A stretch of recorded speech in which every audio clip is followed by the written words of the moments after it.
أعوذ بالله من الشيطان الرجيم. بسم الله الرحمن الرحيم.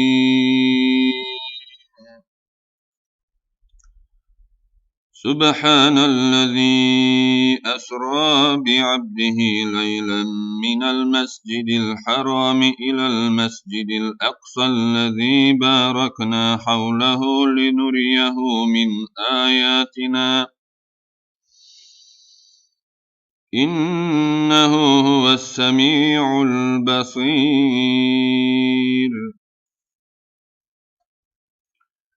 وآتينا موسى الكتاب وجعلناه هدى لبني إسرائيل ألا تتخذوا من دوني وكيلا ذرية من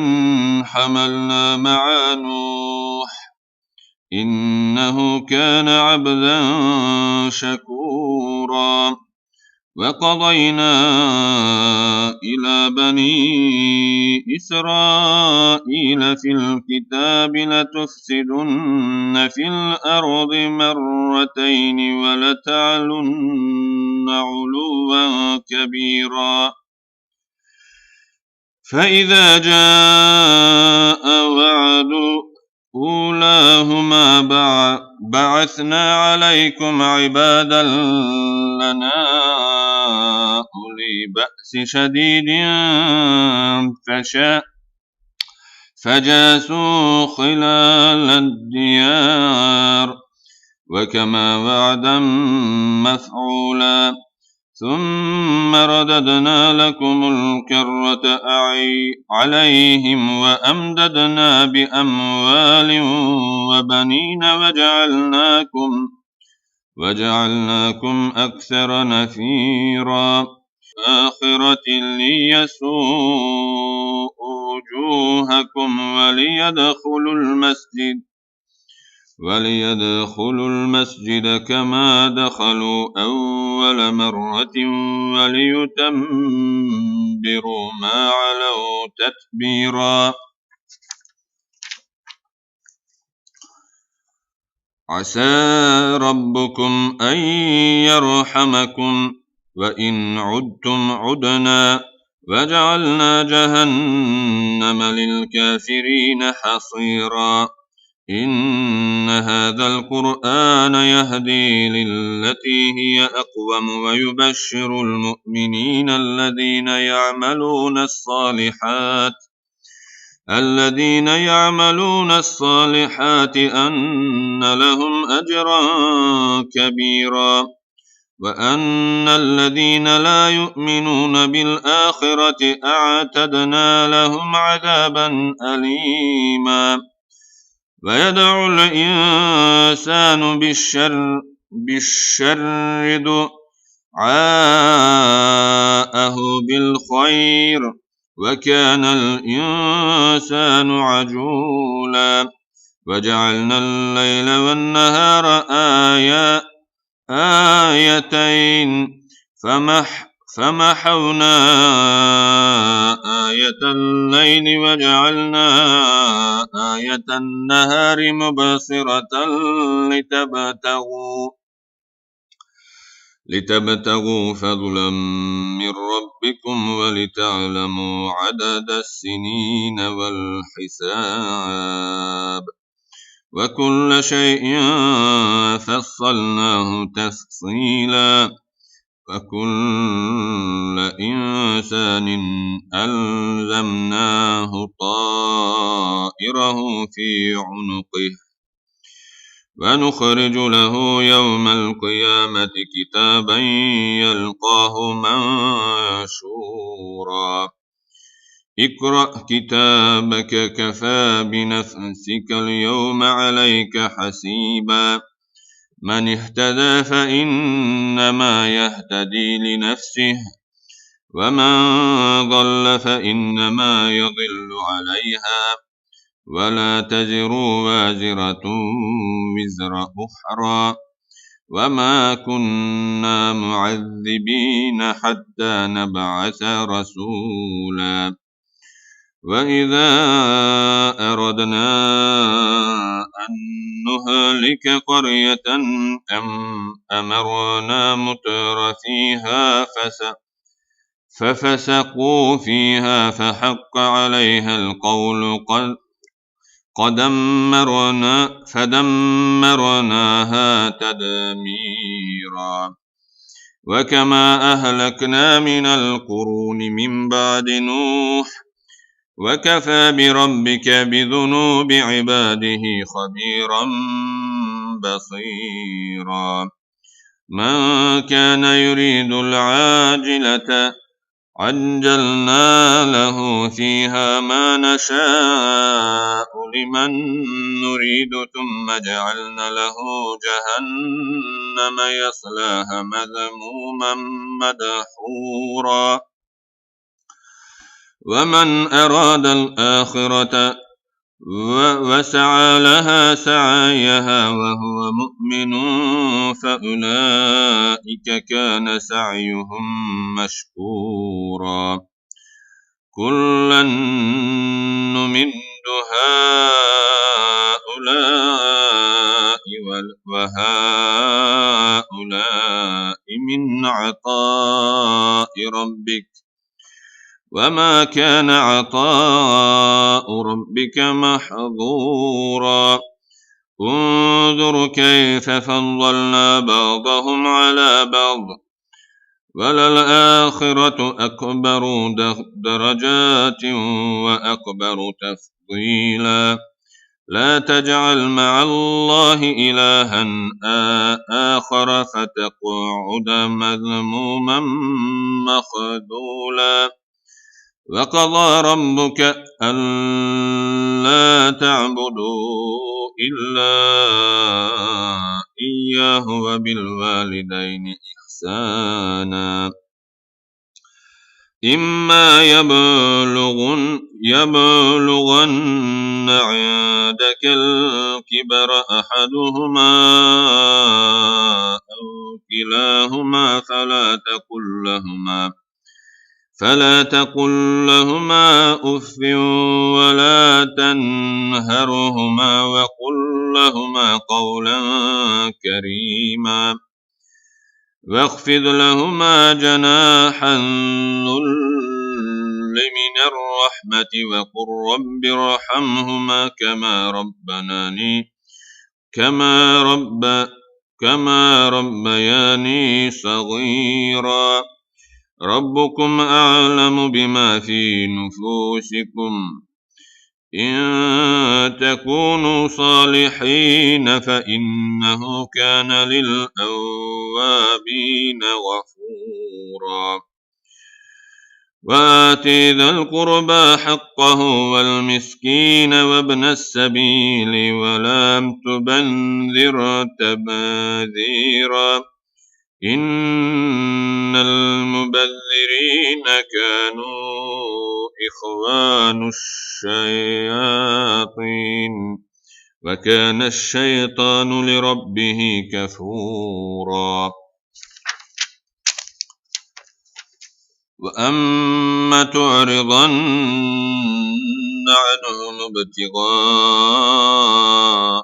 رحمة من ربك ترجوها فقل لهم قولا ميسورا ولا تجعل يدك مغلولة إلى عنقك ولا تبسطها كل البسط فتقعد ملوما محسورا إن ربك يبسط الرزق لمن يشاء ويقدر إنه كان بعباده خبيرا بصيرا ولا تقتلوا أولادكم خشية إملاق نحن نرزقهم وإياكم إن قتلهم كان خطأ كبيرا ولا تقربوا الزنا إنه إنه كان فاحشة وساء سبيلا ولا تقتلوا النفس التي حرم الله إلا بالحق ومن قتل مظلوما فقد جعلنا لوليه سلطانا فلا يسرف في القتل إنه كان منصورا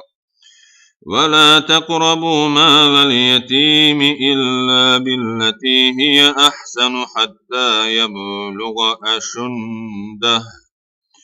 وأوفوا بالعهد إن العهد كان مسؤولا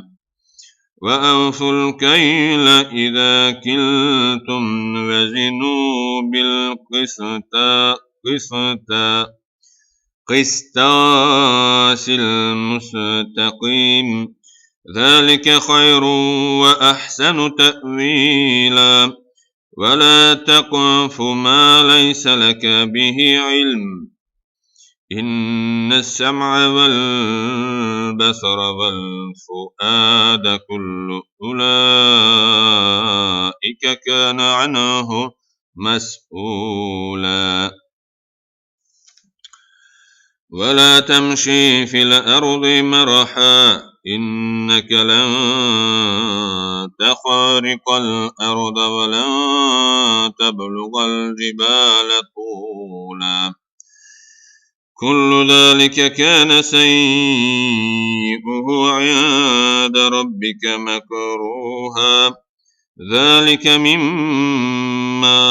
أوحى إليك ربك من الحكمة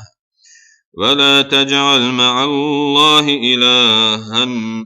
آخر فتلقى في جهنم ملوما مدحورا أفأصفاكم ربكم بالبنين واتخذ من الملائكة إناثا إنكم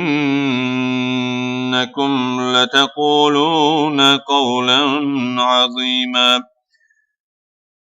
ولقد صرفنا في هذا القرآن ليذكروا وما يزيدهم إلا نفورا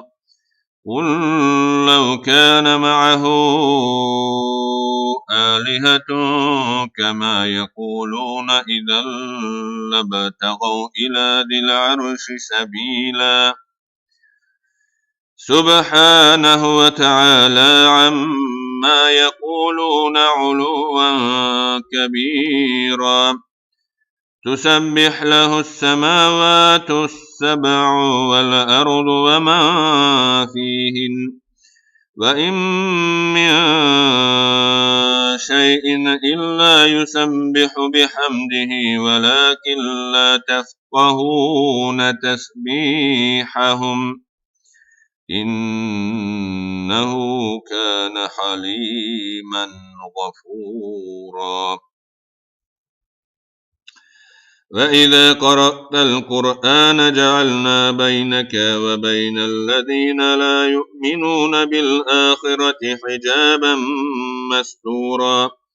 وجعلنا على قلوبهم أكنة أن يفقهوه وفي آذانهم وقرا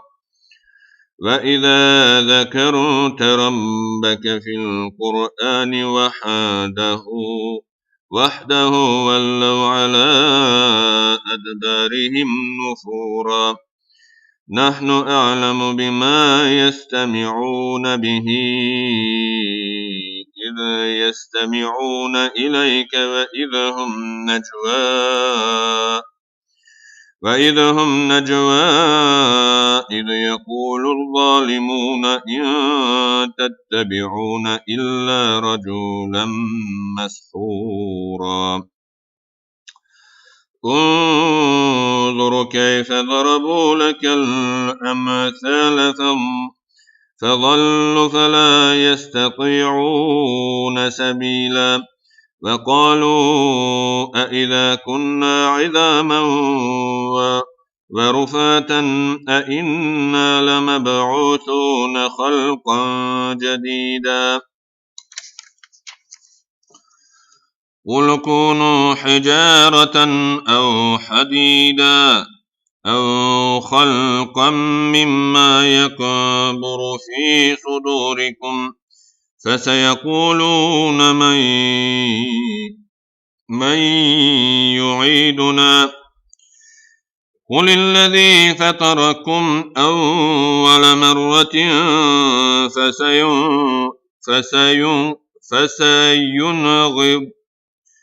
فسينغضون إليك رؤوسهم ويقولون متى هو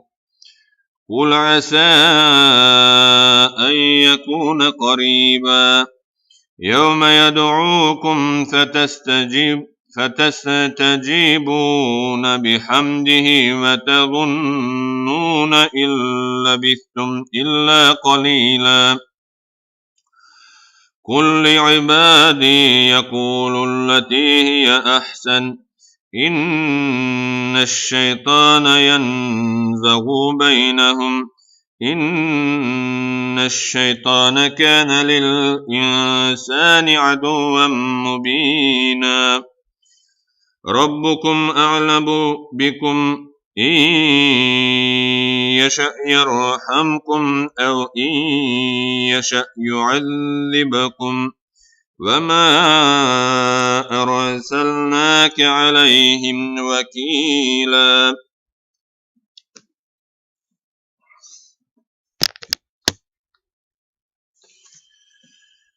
وربك أعلم بمن في السماوات والأرض ولقد فضلنا بعض النبيين على بعض وآتينا داود زبورا قل ادعوا الذين زعمتم من دونه فلا يملكون كشف الضر عنكم ولا تحويلا أولئك الذين يدعون يبتغون إلى ربهم الوسيلة أيهم أقرب ويرجون رحمته ويخافون عذابه إن عذاب ربك كان محذورا وإن من قرية إلا نحن مهلكوها قبل يوم القيامة أو معذبوها عذابا شديدا كان ذلك في الكتاب مسطورا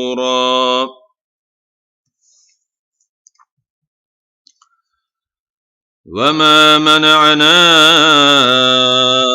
أن نرسل بالآيات إلا أن كذب بها الأولون وآتينا ثمود الناقة مبصرة فظلموا بها وما نرسل بالآيات إلا تخويفا وإذ قلنا لك إن ربك أحاط بالناس وما جعلنا الرؤيا التي أريناك إلا فتنة للناس والشجرة الملعونة في القرآن ونخوفهم فما يزيدهم إلا طغيانا كبيرا وإذ قلنا للملائكة اسجدوا لآدم فسجدوا إلا إبليس قال أأسجد لمن خلقت طينا قال أرأيتك هذا الذي قرمت علي لئن أخرتني إلى يوم القيامة لأحتنكن ذريته إلا قليلا قال ذهب فمن تبعك منهم فإن جهنم جزاؤكم جزاء موفورا واستفزز من استطعت منهم بصوتك وأجلب عليهم بخيلك ورجلك وشاركهم في الأموال والأولاد وعدهم وما يعدهم الشيطان إلا غرورا إن عبادي ليس لك عليهم سلطان وكفى بربك وكيلا ربكم الذي يزجي لكم الفلك في البحر لتبتغوا من فضله إنه كان بكم رحيما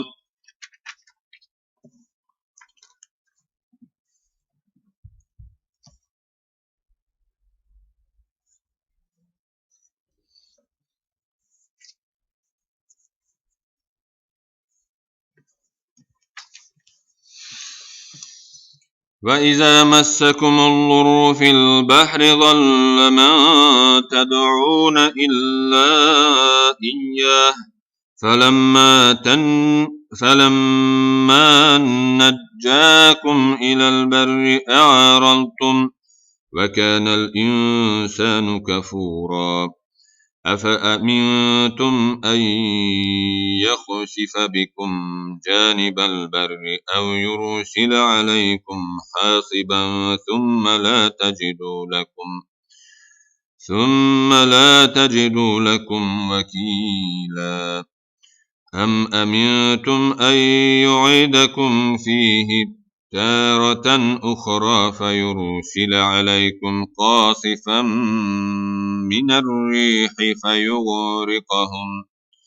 فيغرقهم بما كفرتم ثم لا تجدوا لكم علينا به تبيعا ولقد كرمنا بني آدم وحملناهم في البر والبحر ورزقناهم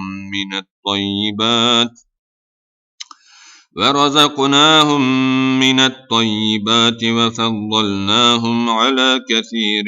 ممن خلقنا تفضيلا يوم ندعو كل أناس بإمامهم فمن أوتي كتابه بيمينه فأولئك يقرؤون كتابهم ولا يظلمون فتيلا ومن كان في هذه أعمى فهو في الآخرة أعمى وأضل سبيلا وإن كادوا ليفتنونك عن الذي أوحينا إليك لتفتري علينا غيره وإذا لاتخذوك خليلا ولولا أن ثبتناك لقد كدت تركنوا إليهم شيئا قليلا إذا لأذقناك ضعف الحياة وضعف الممات ثم لا تجدك لك علينا نصيرا وإن كادوا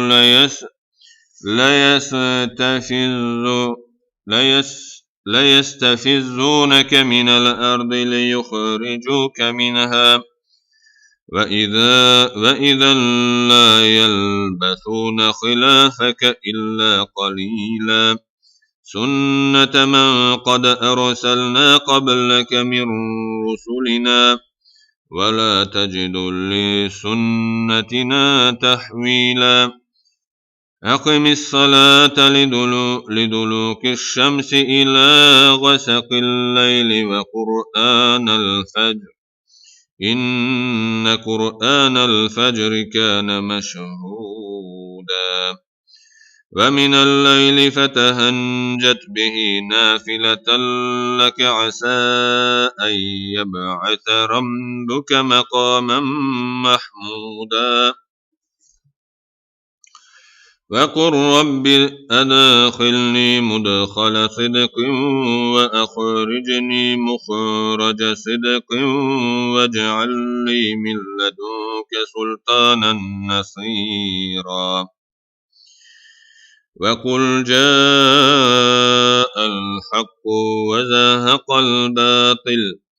إن الباطل كان زهوقا وننزل من القرآن ما هو شفاء ورحمة للمؤمنين ولا يزيد الظالمين إلا خسارا وإذا أنعمنا على الإنسان أعرض ونأى بجانبه وإذا مسه الشر كان يئوسا قل كل يعمل على شاكلته فربكم أعلم بمن هو أهدى سبيلا ويسألونك عن الروح قل الروح من أمر ربي وما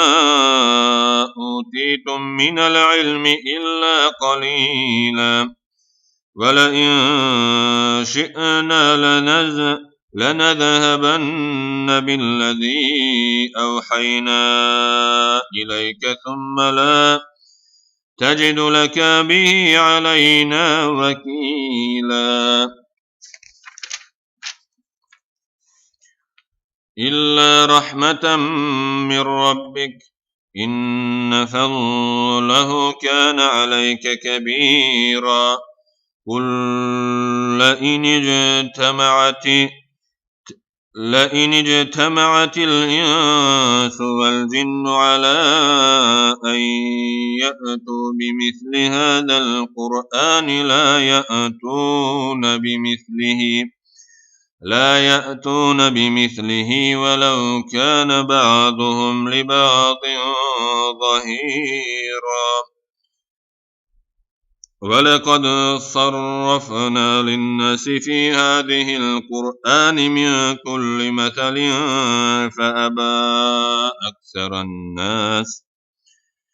فأبى أكثر الناس إلا كفورا وقالوا لن نؤمن لك حتى تفجر لنا من الأرض ينبوعا أو تكون لك جنة من نخيل وعنب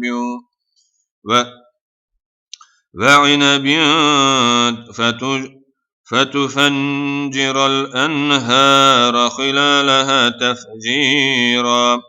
أو تسقط السماء كما زعمت علينا كسفا أو تأتي بالله والملائكة قبيلا أو يكون لك بيت من زخرف أو ترقى في السماء ولن نؤمن لرقيك حتى تنزل علينا كتابا نقرأه قل سبحان ربي هل كنت إلا بشرا رسولا وما منع الناس أن يؤمنوا إذ جاءهم الهدى إلا أن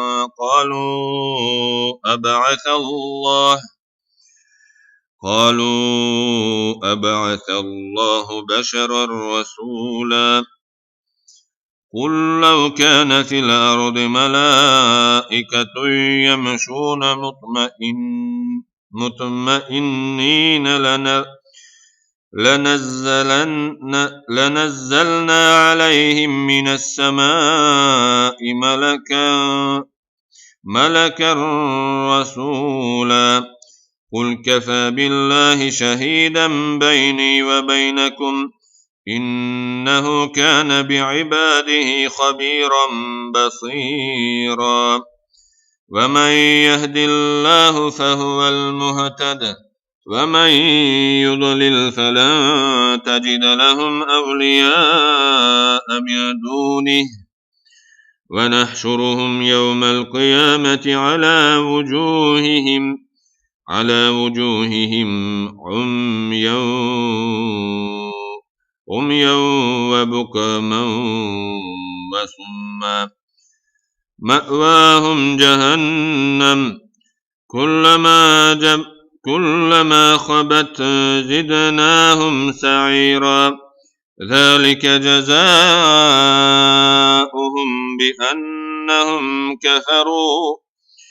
بأنهم كفروا بآياتنا وقالوا أإذا كنا عظاما ورفاتا أإنا لمبعوثون خلقا جديدا أولم يروا أن الله الذي خلق السماوات والأرض قادر على أن يخلق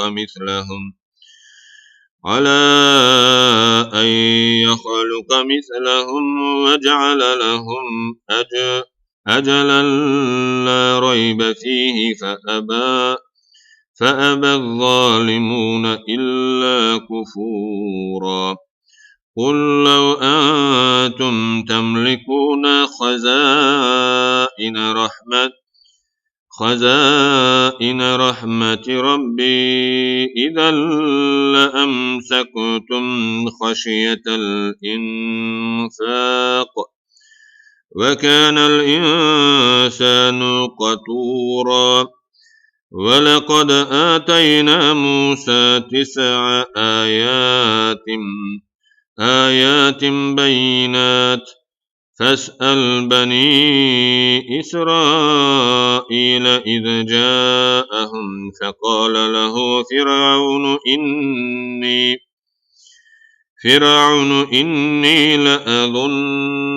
لأظنك يا موسى مسحورا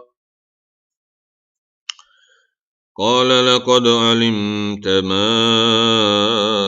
أنزل هؤلاء إلا رب السماوات والأرض بصائر وإني لأظنك يا فرعون مثبورا فأراد أن يستفزهم من الأرض فأغرقناه ومن معه جميعا وقلنا من بعده لبني إسرائيل اسكنوا الأرض فإذا جاء وعد الآخرة جئنا بكم لفيفا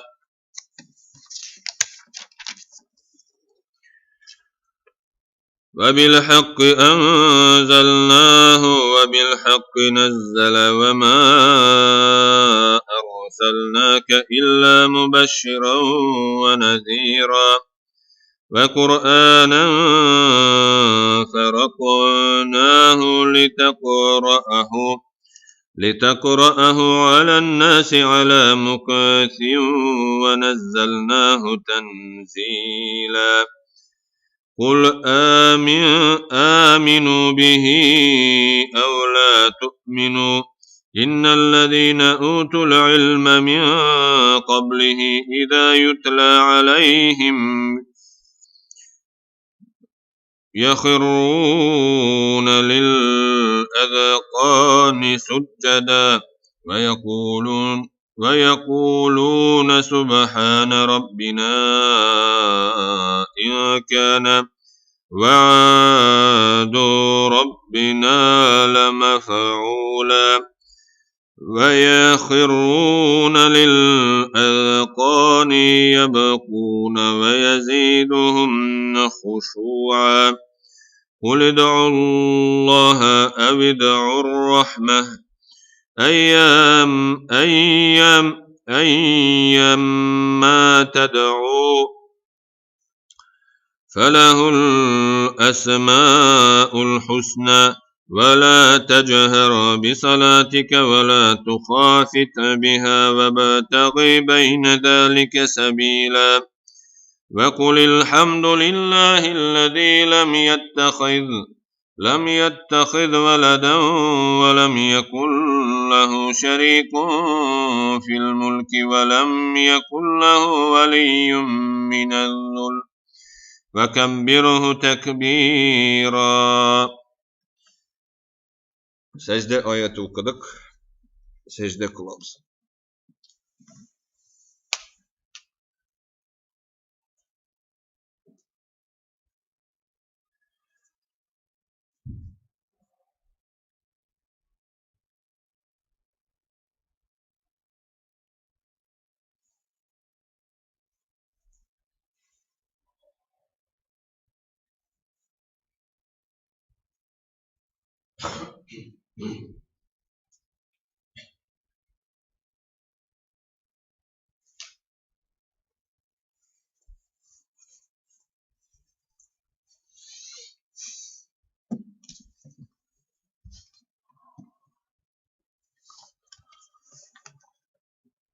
بسم الله الرحمن الرحيم.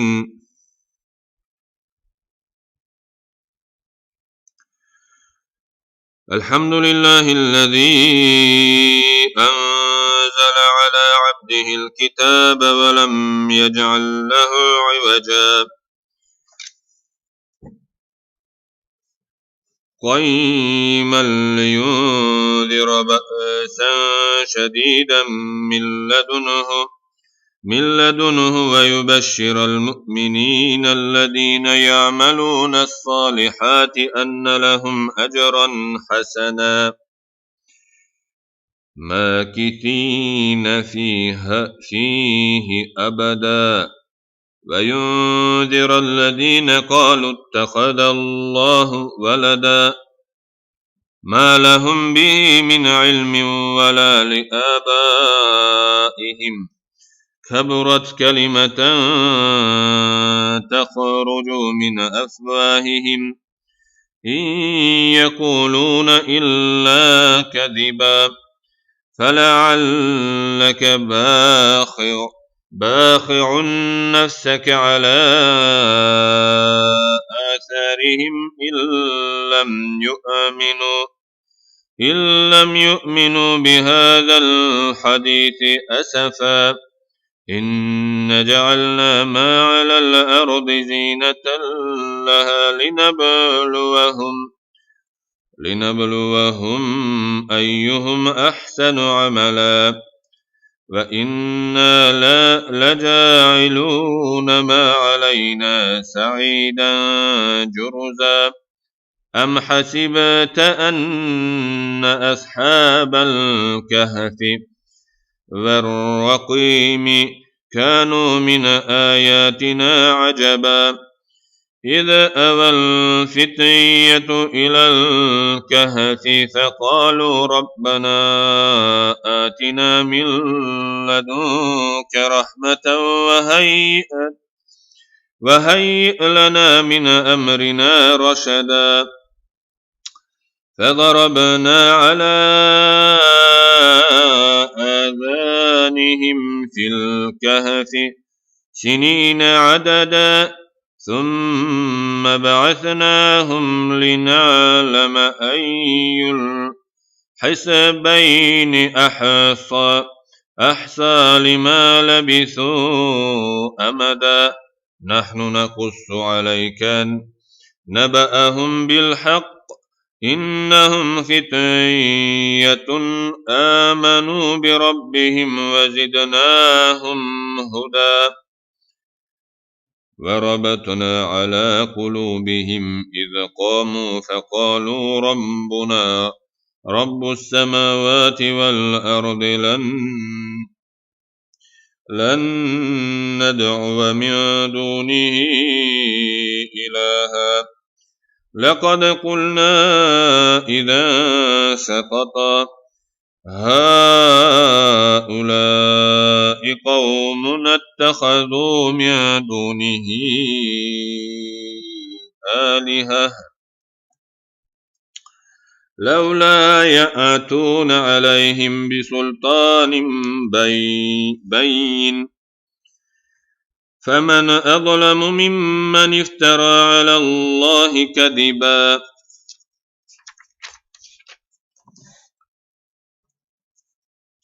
وإذ اعتزلتموهم وما يعبدون إلا الله فآووا إلى الكهف ينشر لكم ربكم من رحمته ويهيئ لكم من أمركم مرفقا وترى الشمس إذا طلعت تزاور عن كهفهم ذات اليمين وإذا غربت تقرضهم ذات الشمال وهم في فجوة منه ذلك من آيات الله من يهد الله فهو المهتد ومن يضلل فلن تجد له وليا مرشدا وتحسبهم أيقاظا وهم رقود ونقلبهم ذات اليمين وذات الشمال وكلبهم باسط ذراعيه بالوصيد لو اطلعت عليهم لوليت منهم فرارا ولملئت منهم رعبا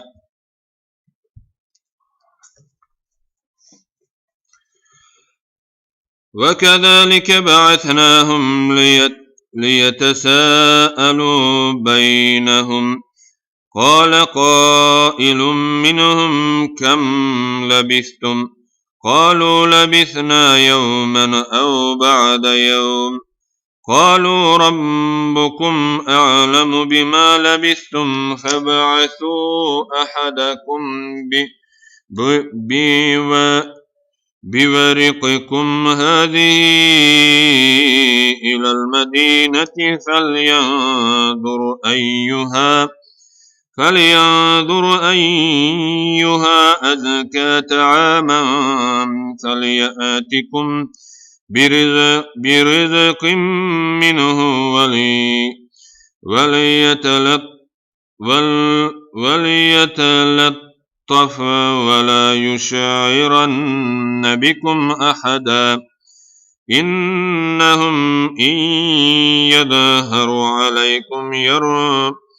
يرجموكم أو يعيدوكم في ملتهم ولن تفلحوا إذا أبدا وكذلك أعثرنا عليهم ليعلموا أن وعد الله حق وأن الساعة لا ريب فيها إذ يتنازعون بينهم أمرهم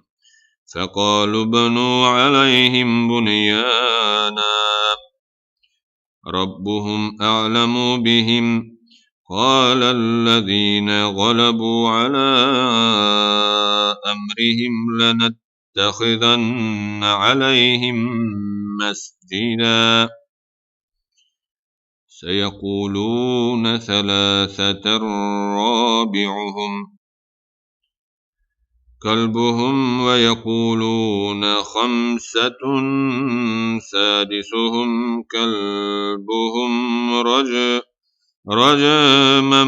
بالغيب ويقولون 7 وثامنهم كلبهم.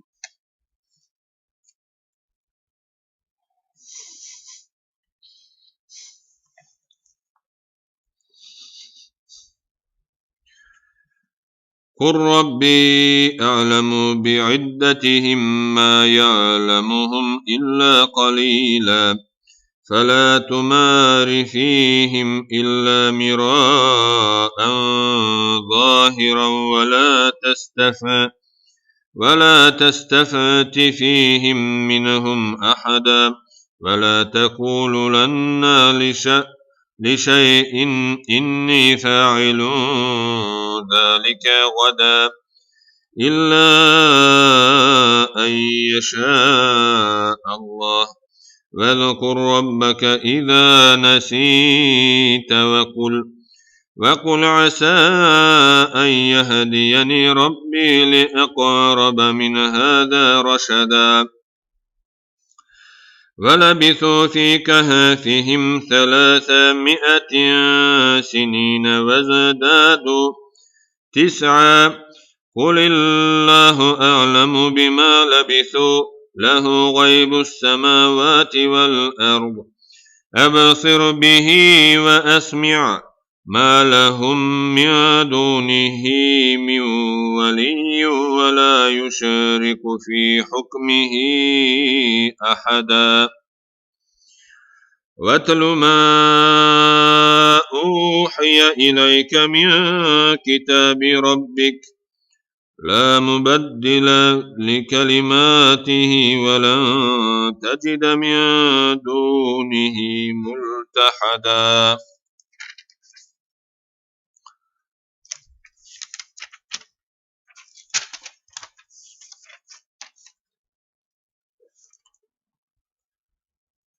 واصبر نفسك مع الذين يدعون ربهم بالغداوة والعشي يريدون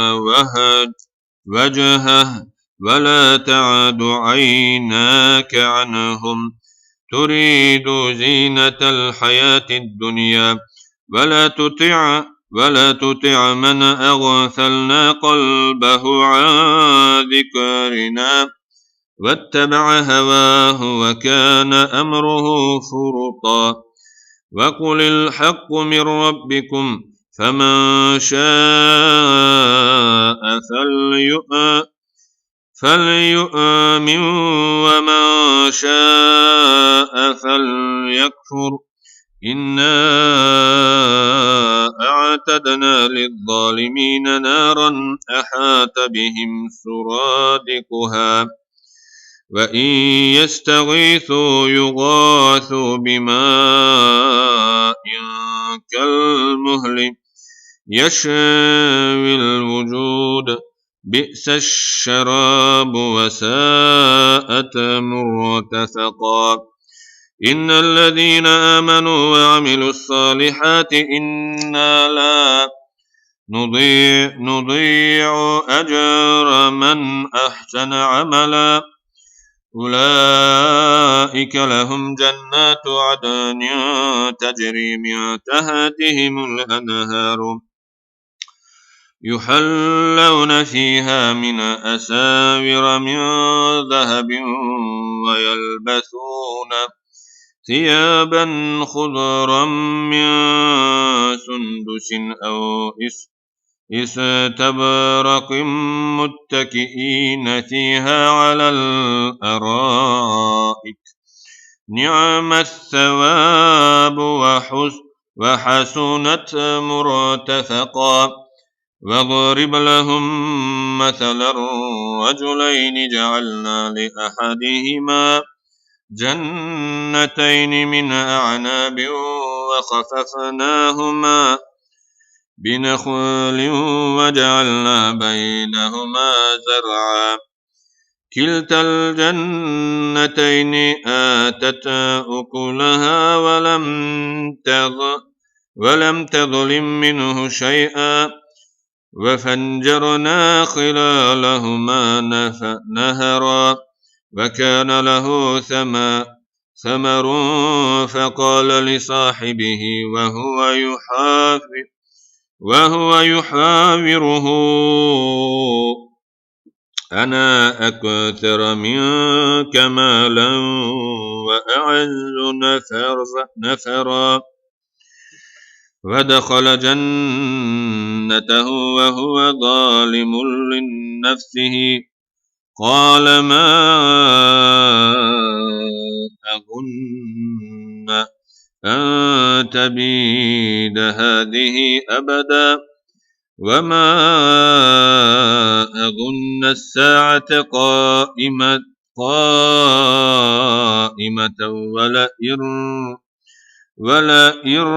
ولئن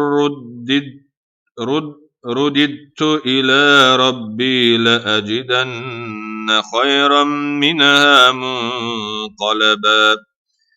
قال له صاحبه وهو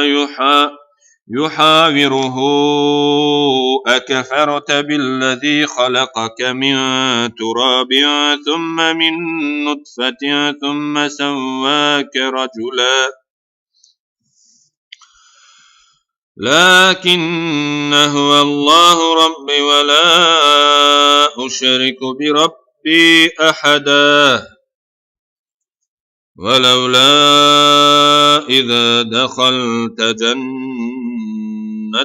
قلت ما شاء الله لا قوة إلا بالله إن ترني أنا أقل منك مالا وولدا فعسى ربي أن يؤتيني خيرا من جنتك ويرسل عليها حسبانا من السماء فتصبح صعيدا زلقا أو يصبح ماؤها غورا فلن تستطيع له طلبا وأحيط بثمره فأصبح يقلب كفيه على ما أنفق فيها وهي خاوية على عروشها ويقول يا ليتني لم أشرك بربي أحدا ولم تكن له فئة ينصرونه من دون الله وما كان منتصرا هنالك الولاية لله الحق هو خير ثوابا وخير عقبا وضرب لهم مثل الحياة الدنيا كماء إن أنزلناه من السماء فاختلط به نبات الأرض فأصبح خشيما تذروه الرياح وكان الله على كل شيء مقتدرا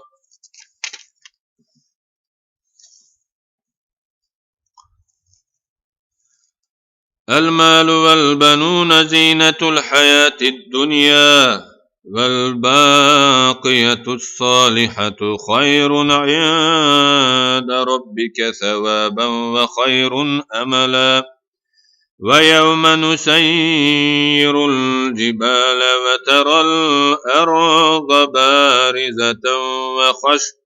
وحشرناهم فلم نغادر منهم أحدا وعرضوا على ربك صفا لقد جئتمونا كما خلقناكم أول مرة بل زعمتم أن لن نجعل لكم موعدا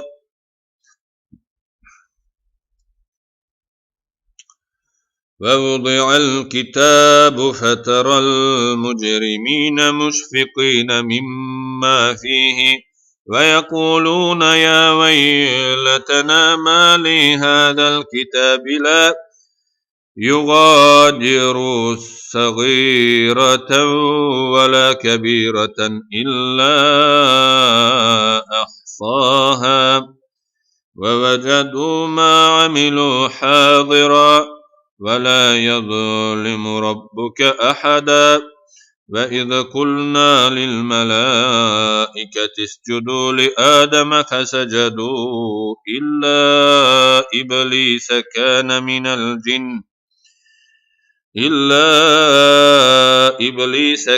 من الجن ففسق عن أمر ربه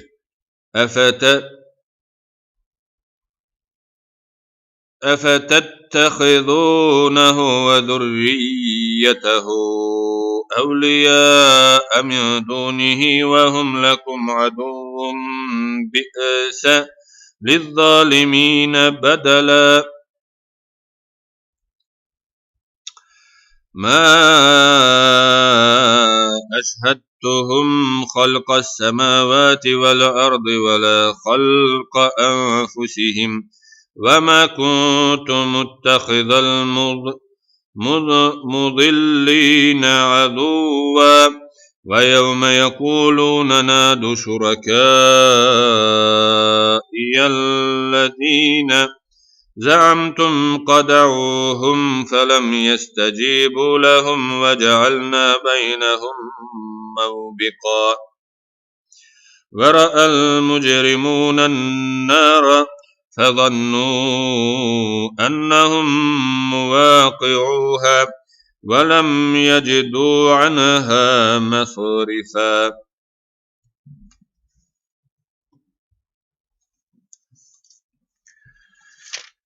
ولقد صرفنا في هذا القرآن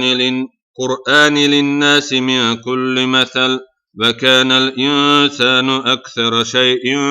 جدلا وما منع الناس أن يؤمنوا إذ جاءهم الهدى ويستغفروا ربهم إلا أن تأتيهم سنة الأولين أو يأتيهم العذاب قبلا وما نرسل المرسلين إلا مبشرين ومنذرين ويجادل الذين كفروا بالباطل ليدحضوا به الحق واتخذوا آياتي وما أنذروا هزوا ومن أظلم ممن ذكر بآيات ربه فأعرض عنها ونسي ما قدمت يداه إنا جعلنا على قلوبهم أكنة أن يفقهوه وفي آذانهم وقرا وإن تدعهم إلى الهدى فلن يهتدوا إذا أبدا وربك الغفور ذو الرحمة لو يؤاخذهم بما كسبوا لعجل لهم العذاب بل لهم موعد لن يجدوا من دونه موئلا وتلك القرى أهلكناهم لما ظلموا وجعلنا لمهلكهم موعدا وإذ قال موسى لفتاه لا أبرح حتى أبلغ مجمع البحرين أو أمضي حقبا. فلما بلغا مجمع بينهما نسيا حوتهما فاتخذ سبيله في البحر سربا. فلما جاوز قال لفتاه آتنا غداءنا لقد لقينا من سفرنا هذا نصبا. قال أرأيت إذا أوينا إلى الصخرة فإني نسيت الحوت وما أنسانيه إلا الشيطان أن أذكره واتخذ سبيله في البحر عجبا. قال ذلك ما كنا نبغي فارتدا على آثارهما قصصا. فوجد عبدا من عبادنا آتيناه رحمة من عندنا وعلمناه من لدنا علما. قال له موسى هل أتبعك على أن يعلمني مما علمت رشدا. قال إنك لن تستطيع معي صبرا وكفى تصبر على ما لم تحط به خبرا. قال ستجدني إن شاء الله صابرا ولا أعصي لك أمرا. قال فإن اتبعتني فلا تسألني عن شيء حتى أحدث لك منه ذكرا. فانطلق حتى إذا ركبا في السفينة خرقها. قال أخرقتها لتغرق أهلها لقد جئت شيئا إمرا. قال ألم أقل إنك لن تستطيع معي صبرا. قال لا تؤاخذني بما نسيت ولا ترهقني من أمر عسرا. فانطلقا حتى إذا لقيا غلاما فقتله. قال أقتلت نفسا زكية بغير نفس لقد جئت شيئا نكرا. صدق الله العظيم. سبحان ربك رب العزة عما يصفون وسلام على المرسلين والحمد لله رب العالمين.